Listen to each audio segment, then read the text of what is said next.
hadda yan wani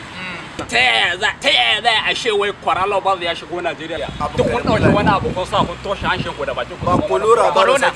corona virus tabi corona jama'a ina da magana yi magana tun da an ce ana maganar ciwon nan ya shiga tun da an yama kun ƙara kun ji an ce wani tsoho ya fita ya je kasan waje Tirakin yawo hakimin London maji daɗin jirgin sama yanzu haka waye wannan kai an hana gaisa da hannu ana ba mutum kafa haka kaje wai me faru ya ga kuma da an ce aka saboda corona virus tsaro ne amma kun san cutar nan fa daga Allah ne mun san daga Allah nan ma akwai tsaro ai ana tsaro ne kuma ya ce ka kula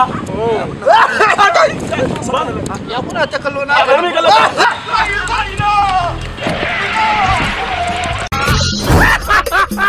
Ku danna subscribe da kuma ƙararrawar sanarwa domin samun sababbin comedies ɗinmu ba tare da an cire muku ko kobo a cikin wayarku ba.